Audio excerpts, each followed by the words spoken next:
Hello, teacher friends. Coach Z here. Welcome back to the UX Teacher Prep Podcast.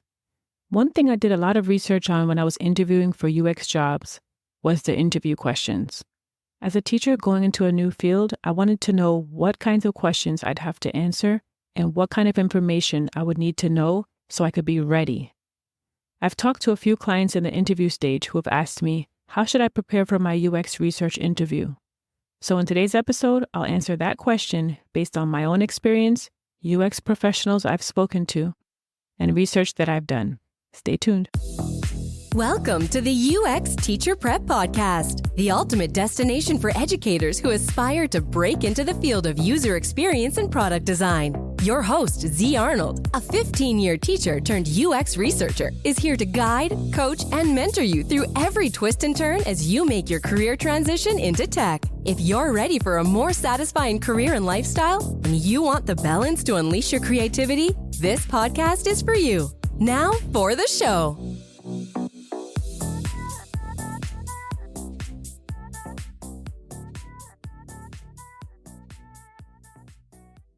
Now, as I go through these commonly asked questions for UX research interviews, I'm going to also provide a possible answer, and these will all be based on the perspective of a teacher transitioning to an entry-level UX position, not someone who's already working in UX, so keep that in mind. I'm also going to tell you who might ask each question, since you're likely to be interviewed by a panel of different employees like hiring managers, UX designers, and product managers. Finally, I'm going to tell you the why behind the question to help you tailor your best possible answer. And to be clear, these are example responses, but you definitely want to answer based on projects that you've personally worked on. So first, here are two questions a hiring manager might ask. What methodologies do you find most effective for UX research? With this question, the hiring manager is interested in your knowledge of different methods and your versatility. So by understanding your preferred research method, they can gauge whether your approach aligns with the company's needs and the complexity of the projects that you might be working on. So here's a possible answer. I find a mixed methods approach most effective, combining qualitative methods like user interviews and usability testing with quantitative methods like surveys. This combination provides a well-rounded view of the user behaviors and attitudes, allowing for deeper insights and robust recommendations. Next question they might ask, how do you stay current with trends and advancements in UX research? So here, the manager wants to make sure you're proactive about continuous learning and staying updated with industry trends. This question assesses your commitment to professional development and your ability to bring fresh, new perspectives to the team. So you can answer by saying something like, I stay current by attending UX conferences, participating in workshops, and reading industry publications. I engage in online UX communities and take relevant online courses in my spare time, and that helps me keep up with the new tools and methodologies. Now, why is this important? The field is constantly changing, especially now with the advent of AI.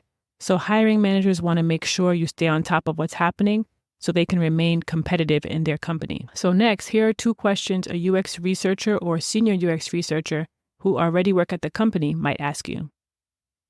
Can you walk me through your process for conducting a usability test?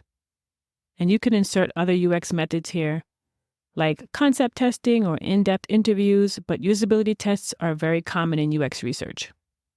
So the interviewer wants to understand how familiar you are with the standard UX research methods, and they want to make sure you have a structured approach to something like usability tests.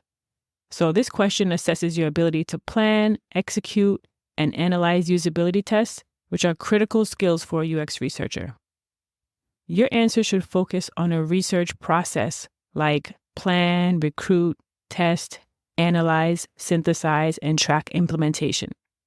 So here's an example of what that process might sound like, and this is a very shortened version.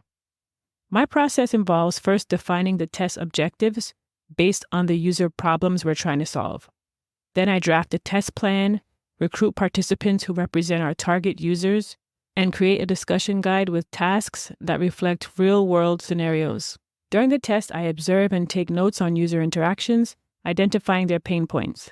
After the session, I analyze the data and summarize the findings in a report with clear recommendations for improvements. Next, how do you handle conflicting feedback from different user groups? So UX research often involves navigating conflicting user needs and preferences. The interviewer is interested in your problem-solving skills and your ability to prioritize and make decisions based on different feedback from users.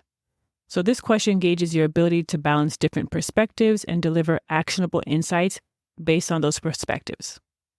So here's a possible answer. When faced with conflicting feedback, I start by looking at the context and specific needs of each user group. I prioritize feedback based on how well it aligns with our primary user personas and our business goals. If needed, I conduct follow-up studies to get more clarity. Open communication with stakeholders helps me make informed decisions on how to address the varied feedback. For example, and then you could go ahead and provide an example from a recent project you worked on.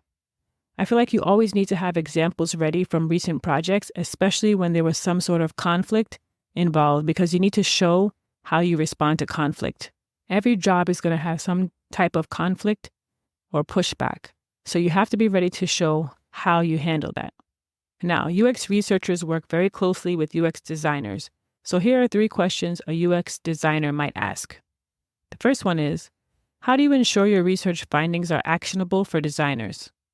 So the insight here is that designers rely on clear, actionable insights to create effective user experiences. The interviewer wants to ensure that you can translate your research findings into practical recommendations that designers can implement. So this question assesses your communication skills and your ability to collaborate with designers. Here's a possible answer. I focus on delivering clear and concise findings and next steps. I often use visuals like user journey maps and data charts.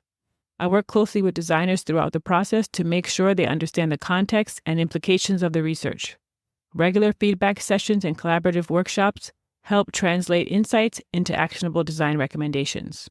Another question is, can you give an example of how your research directly influenced a design decision? Here, the interviewer is looking for evidence of the impact of your research on actual design work. They want to see if you can provide concrete examples of how your insights have led to improvements or changes in the design, demonstrating the practical value of your research in particular. So you could answer something like, in a project where users were struggling with navigation, my research highlighted specific pain points related to unclear labeling. I recommended changes to the labeling and navigation structure, which the design team implemented. Follow-up testing showed that these changes significantly improved user task completion rates. And you can find an example from your specific work that can illustrate this. Okay, so the next question is, how do you balance the need for thorough research with tight deadlines? So the interviewer wants to understand your time management skills and your ability to prioritize tasks. UX research often operates under tight deadlines like many other jobs. So it's important to show that you can deliver valuable insights within time constraints without compromising the quality of your research. So a possible answer is, balancing thorough research with tight deadlines involves prioritizing key research questions and using efficient methods like remote usability testing or quick surveys. Effective time management and clear communication with the team about what's feasible within the given time frame are also crucial. And here you can provide an example of a time when you had to cut out some low-priority research questions to meet a tight deadline for a product launch. So as UX researchers, we pay a lot of attention to user behaviors and pain points to make sure the product is functional and user-friendly. Every product has a product manager, and a product manager oversees the development and life cycle of a product, and they balance the business objectives with the user needs and technical feasibility to make sure they deliver valuable solutions. So a product manager wants to make sure you fit into all of that. Here are 4 questions a product manager might ask you. 1. How do you align your research goals with business objectives? You can answer something like this. I start by understanding the business objectives and key performance indicators, also known as KPIs. I align my research questions with these goals to ensure that the insights I gather can drive strategic decisions. Regular check-ins with product managers help keep the research focused and relevant to the business priorities. Next question. Describe how you've used UX research to inform product strategy. So product managers want to know that your research can drive strategic decisions.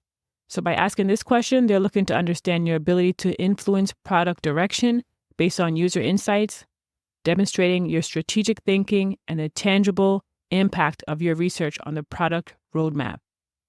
So you can say something like, in a past project, my research identified a user need for a feature that wasn't initially planned.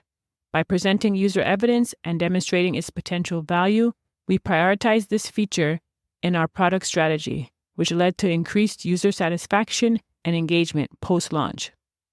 And just to add some color to this, you'd want to be a bit more specific about the feature if possible. So for example, a feature could be a skip button on an app or an interactive whiteboard on a website. Next question is, how do you measure the impact of your research on a product? And the interviewer wants to see if you can track and quantify the outcomes of your research. Measuring impact is crucial for demonstrating the value of UX research to your stakeholders and to your company. So this question is basically assessing your ability to evaluate the effectiveness of your recommendations and their contribution to product improvements. So you can answer with something like this. I measure impact through metrics like user satisfaction scores, task completion rates, and overall engagement. Tracking changes in user behavior before and after implementing research-driven changes helps demonstrate the research's effectiveness. Gathering stakeholder feedback also helps understand how research has informed their decisions. And once you get into your UX research role, this is something that you want to remember to do. Keep your research alive.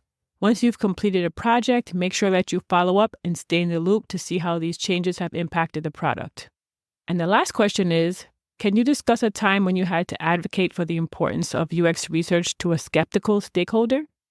And advocating for UX research is a big part of the job, and it's often a part of many UX researchers' jobs. The interviewer is interested in your communication and persuasion skills, as well as your ability to demonstrate the value of UX research to stakeholders who might not initially see how important it is. So this question assesses your ability to build support for UX initiatives within the organization. So one way you could answer this is, in one project, a stakeholder was skeptical about investing in UX research due to budget constraints. I highlighted case studies where UX research led to significant improvements in user satisfaction and business metrics. I also emphasized the risk of not conducting research, such as wasted development resources and poor user adoption. This helped secure buy-in for a streamlined research plan. All right, so those are some of the most common UX research interview questions, why they're important, and examples of how you might answer them. I hope this episode was helpful. And if you're looking for more support on your journey from teacher to UX, visit uxteacherprep.com. Hey, thanks so much for tuning in. If you like this podcast, hit follow and scroll down to leave a 5-star rating, then share it with a friend. If you're looking for resources to help you on your tech transition journey, head over to uxteacherprep.com. Follow us on LinkedIn and Instagram at uxteacherprep for daily tips and motivation. Have a topic you'd like to hear addressed on the show? Send us a DM on Instagram. If you're listening on YouTube, like, subscribe, and share. Until next time, be well.